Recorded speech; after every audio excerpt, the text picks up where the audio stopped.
My first job as an engineer was on a production line where hundreds of workers assembled car stereos. I was new, young, fresh out of college. The plant manager was a wonderful man. Ever so often, workers would go up to him with little problems and issues, like I need to step out for a few minutes, or I need to make a phone call, and he was always very understanding. One day, I overheard a difficult conversation. The worker's request was simple. It's the 17th of the month. May I get 10 days of pay now, and you can deduct it on payday from my paycheck? The usually polite manager responded harshly. No, he said. You need to take control of your life and manage your finances better. I'm not a lender. The worker turned and walked back sheepishly with embarrassment. As she went past me, she said something that I can never, ever forget. She said, but they do owe me the money. Now I'll have to take a loan from someone else while I wait for them to pay me. This struck me. In fact, it broke my heart for a couple of reasons. First, this plant manager, whose only goal was to keep the production line moving, had sabotaged himself. How productive will this worker be after he had shamed her? How quickly will she look for another job, and how quickly will she tell her friends what the company was all about? The second reason that I was struck was thinking of that one sentence, it's my money, and how she was shamed. And it made me wonder, why do employees have to wait a month to get paid? Years passed, in fact, decades passed. I moved to the US. I went to grad school. I worked in the Silicon Valley tech industry. I sold a company and I retired, free to think and figure out the future. This was around the 2008-2009 timeframe. The economic crisis had hit United States.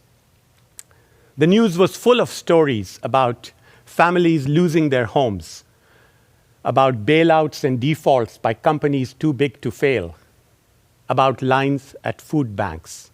And once again, I started thinking about my job on the production line, where I had seen a worker shamed for asking for money she had already earned.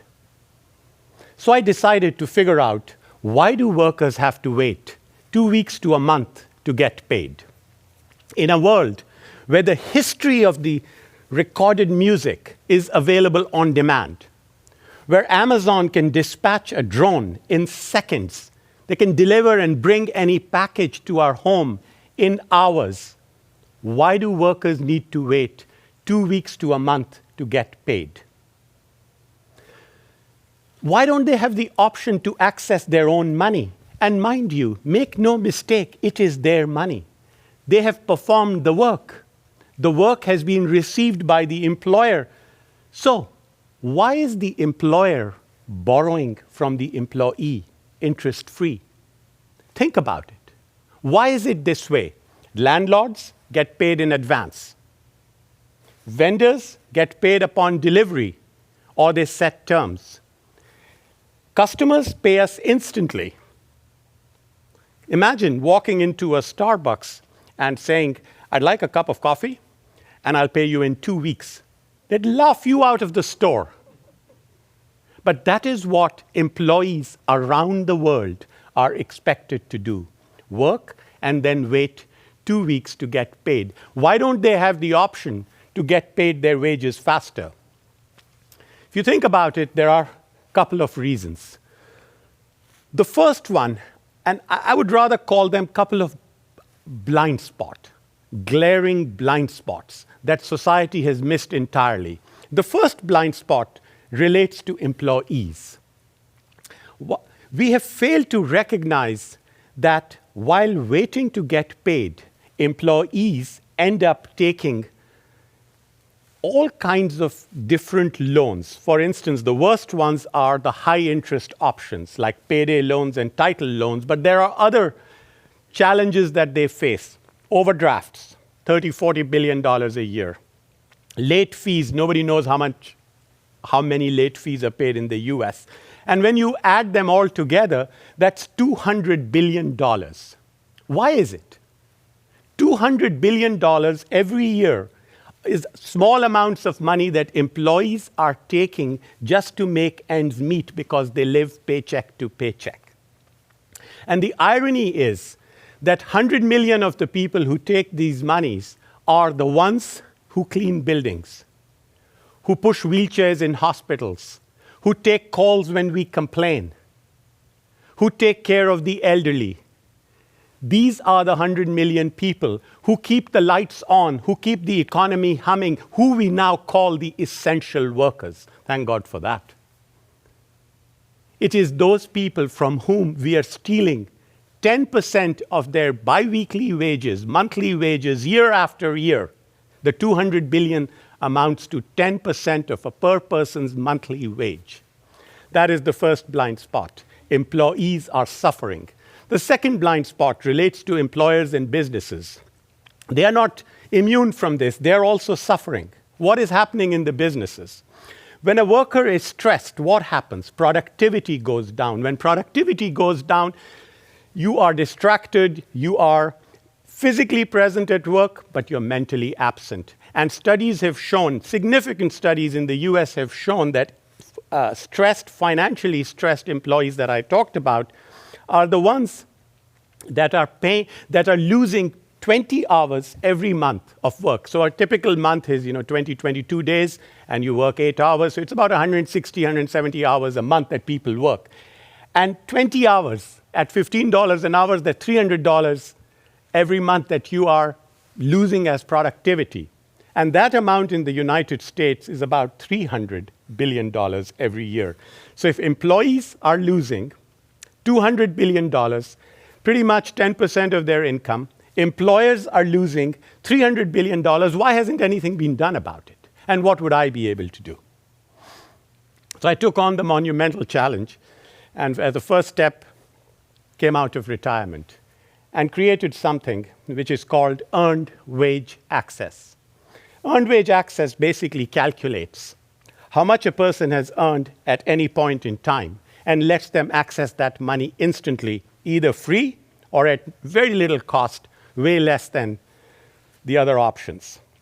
Since the money is already earned by the employee, it is never a loan. It's not a loan. And secondly, since it is money given by me or my company, it does not interfere with the payroll payday, the 2-week payroll cycle of a company. And it works perfectly. So once I had invented that, I said, how do I take it to people? How do I make them convince businesses that, hey, this is something you should do? And I'll tell you a story which happened early on. I was going to go and meet this CEO who had thousands of employees. And I knew that if he gave me a chance in his company with the wage access system, life would be perfect. So I was driving up to his factory, and I stopped for a cup of coffee just to calm the nerves. And as I was walking into the coffee shop, I saw dozens of payday lenders around the place that I was going to visit. The business, the coffee shop was nearby. And there were lines across one of those payday lenders, and there was a sign there which said, "We welcome employees of ABC Corp," the company that I was going to visit. Anyway, I knew what I had to say to him, so I went into the meeting to meet the CEO, and after the pleasantries, I said to him that there are a lot of payday lenders in the neighborhood. And he laughed. He was a big, booming man. He laughed, and he said, yeah, ever since we've grown our operations, they've popped up everywhere. It's very bad and devastating for my employees. I don't know how to get rid of them. So I knew that was my cue. I said, yeah, I'm here to help you with that with our wage access system. And he says, okay, well, what do I need to do? And I said, well, first of all, you need to understand that a payday loan is a byproduct or a function of the way the payroll cycle is. So if you pay your wages faster, it will be good for your employees. So he now got red and angry. He said, are you trying to tell me that I'm the reason that there are payday loans? I said, I gulped because I didn't know what's next. So I was going like this, and he said, Okay, I hear you. I'm going to implement your system and put it on. And I'm going to test in a few weeks how it's working, and in a year we'll see how the results are. But before I do that, give me one good reason that I should do it, other than the fact that you're here to sell something to me. So I said, if they need it and they've earned it, you need to let them access it.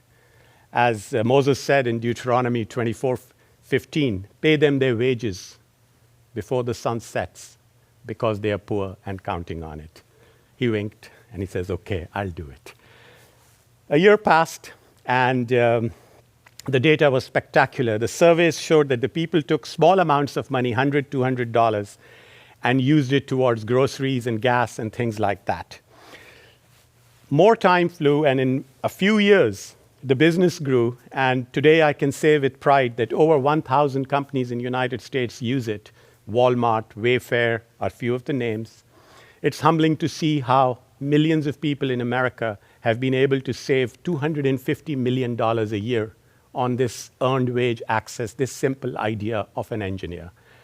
How much they have saved. We've moved over $5 billion, and it kind of boggles my mind how it all happened.